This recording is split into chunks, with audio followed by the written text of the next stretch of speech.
अज्ञान आधार से सुना करते थे कि श्री ब्रह्मा जी, विष्णु जी, शिव जी ये अजरो अमर हैं, सर्वेश्वर हैं, इनके कोई माता पिता अर्थात जनक नहीं है। ये अज्ञान था, सत्संग नहीं था।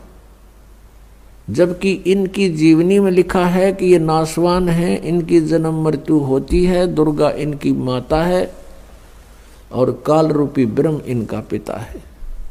तो ये अज्ञान था।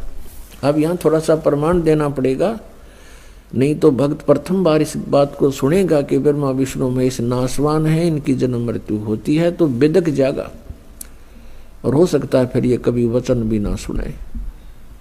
उसका दुर्भाग्य होगा, क्योंकि सच्चाई से दूर भागना नहीं चाहिए। सच्चाई को धैर्यपूर्वक सुनना चाहिए, फिर विचार करना चाहिए कि सचमुच ये कितना सत्य है। और सत्य है तो फिर सत्य के लिए हम भटक रहे हैं। सत्य मिला और हमें अपना कल्याण हुआ।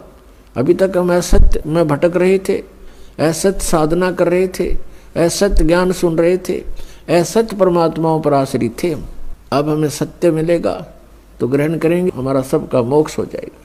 अब देखिएगा, थोड़ा प्रमाण दिखाते हैं श्री देवी पुराण में। देखिएगा, श्रीमद् देवी भागवत गीता प्रेस गोरखपुर से प्रकाशित है। और इसके कौन है संपादक? हनुमान प्रसाद पोदार चिमनलाल गोस्वामी। और ये गीता प्रेस गोरखपुर से प्रकाशित है, मुद्रित भी वहीं से है। गीता प्रेस प्रकाशक एवं मुद्रक हैं गीता प्रेस गोरखपुर, गोविंद भवन कार्यालय, कोलकाता का संस्थान। इसके 123 पृष्ठ को ही पढ़ेंगे, इसमें बहुत से संशय दूर हो जाएंगे।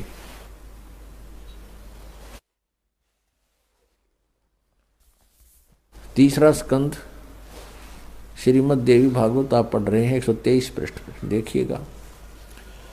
तुम भगवान विष्णु जी अपनी माता दुर्गा के विषय में कह रहे हैं स्तुति करते हुए, तुम शुद्ध स्वरूपा हो, यह सारा संसार तुम इसे उद्भासित हो रहा है। मैं ब्रह्मा और शंकर हम सभी तुम्हारी कृपा से विद्यमान हैं। हमारा आविर्भाव माने जन्म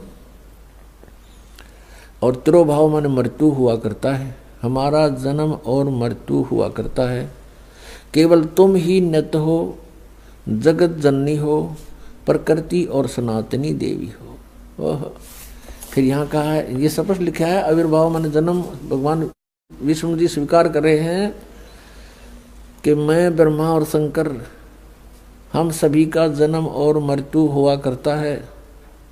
केवल तुम ही नित्य हो, यानी अविनाशी हो, जगत जननी हो, प्रकृति और सनातनी देवी हो।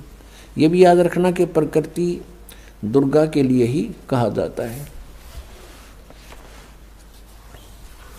भगवान शंकर बोले, देवी यदि महाभाग विष्णु तुम्ही से प्रकट हुए हैं तो उनके बाद उत्पन्न होने वाले ब्रह्मा भी तुम्हारे बालक हुए। फिर मैं तमोगुणी लीला करने वाला शंकर क्या तुम्हारी संतान नहीं हुआ? अर्थात मुझे भी उत्पन्न करने वाली तुम ही हो शिवे। संपूर्ण संसार की सृष्टि करने में तुम बड़ी चतुर हो।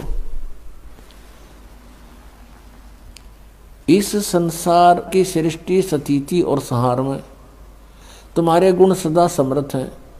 उन्हीं तीनों गुणों से उत्पन्न हम ब्रह्मा, विष्णु एवं शंकर नियमानुसार कार्य में तत्पर रहते हैं। पुण्यात्माओं, इस श्रीमद् देवी भागवत यानी देवी पुराण ने चंद पंक्तियों में ये 5 कंसेप्ट क्लियर कर दिए। नंबर 1, ब्रह्मा विष्णु महेश नाशवान है, इनकी जन्म मृत्यु होती है, ये इनकी जीवनी में लिखा है। और नंबर 2, प्रकृति दुर्गा को कहते हैं। नंबर 3, दुर्गा इन ब्रह्मा विष्णु महेश की माता है। और नंबर 4, ये कहते हैं हम तो केवल नियमित कार्य ही कर सकते हैं, यानी जिसके संस्कार में दुख या सुख जैसा है उसको एज इट इज दे सकते हैं, उसमें हम कोई परिवर्तन नहीं कर सकते। और पांचवा ये हो गया कि रजगुण ब्रह्मा, सतगुण विष्णु, तमगुण शिव जी।